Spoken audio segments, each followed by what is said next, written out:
Hello, gardening friend. It is December the 9th, and it's time for our December garden tour. So let me turn the camera around and we'll get going. Hey, here we are at the lower end of the garden. There's my fig tree that the leaves have been killed from the frost, and any remaining figs, of course, have no chance to mature. You can see there's still some figs sort of hanging on there. Okay, I have some garlic planted here.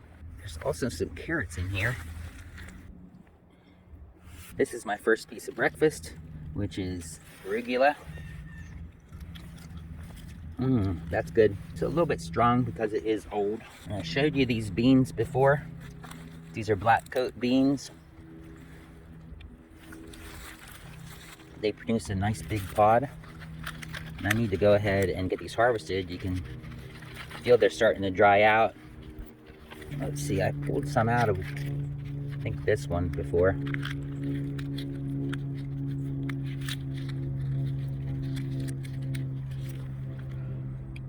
When they last week they were sort of, or last month, they weren't near as mature and they were like purple, but now they are turning to more of a black color. I'm gonna save those probably for planting next year, but I'll go ahead and eat this one. That looks like it might be a radish. There's some onions holding on from last year. There's my lemongrass. It doesn't make it through the winter. It's one of my young figs. I should put some leaves and stuff around that. That's my Deanna fig. Here are some Daikon radishes in my square foot garden. You can see they're starting to get their, the root is starting to grow on the bottom of those. They should get a nice big root. Be able to harvest that soon. Here's the broccoli in my square foot garden. You can see the frost on there. But you can also see that they're starting to get a little bit of a head inside there. I have some other ones that are doing a little better. Here's some spinach growing in my square foot garden. I got some beets growing over here. I don't know if they're gonna be mature enough to make it through the winter or not. We'll see. Raspberries are pretty tough. Look at these raspberries holding on. Of course, my red Malabar spinach is killed from the cold. But it does have seeds on here. Those seeds will drop down and they'll sprout up in the spring. Strawberries are pretty tough. They'll make it through the winter. Over here are my broccolis that are actually starting to produce a little head here. There's the head for the broccoli. Here's some kale. That is a brand called Premier Kale. I like it because it has a nice broad leaf. Then over here we have some kale, which is a dinosaur kale, which I like because it's skinny. So you can put these leaves into like a juicer, nice and easy. The colder weather brings out the sugars in the kale. Here's what's left of my moringa that's been killed from the frost. But I can take that and put it in the, let it dry out completely, like inside. And then I can chop it up in my Vitamix and it makes a pretty green powder, which is very, very good for you. Okay, here are my Egyptian spinach seed pods. Now these things are probably about ready to pop open.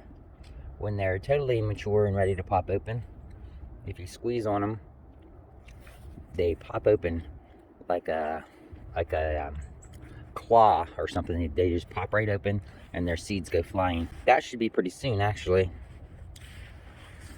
because the whole plant is pretty dried up. Here's some sugar peas, snow peas.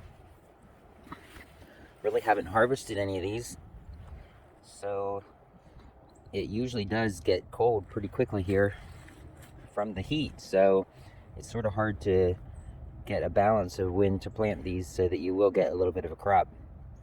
Probably have a better chance in the springtime.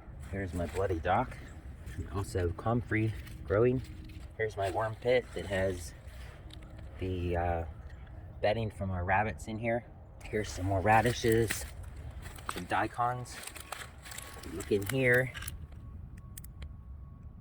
you can see the daikon root there. I took one and ate it for a salad the other day, and it was really good. This is horseradish, which I should probably harvest some because it is something that you harvest in the wintertime. After the tops die down more, we can harvest that. I actually planted a lot of arugula all over the place. Here is arugula that's just starting to sprout. I may have planted that a little late, so I don't know if it's gonna be able to grow through the winter. It really depends on just how cold a winter we have. Okay, here's where I planted my cover crop, and it was mostly beans. So you can see that they've died back from the cold. But it did have some beans that were growing on there. So I'll just go ahead and let that compost down into the soil. Protect the soil a little bit. These blackberries were pretty tough. They held on to the end, still producing blooms.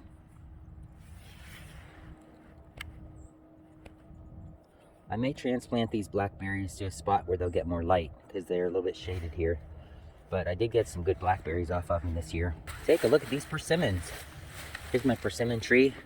It's probably about 10 or 12 feet tall. And it seems like the blossoms got a late cold, and most of the blossoms didn't make it. So I do have 2 persimmons here though. Look how beautiful they are. This is a Japanese persimmon variety. They still have the tag on here.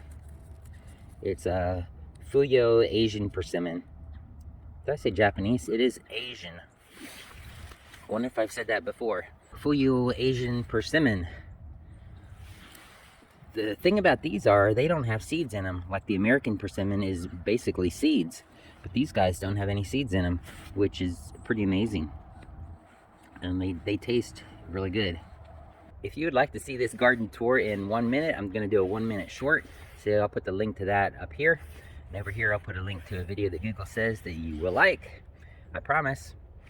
Thanks for watching. Have a blessed day, and I'll see you again real soon.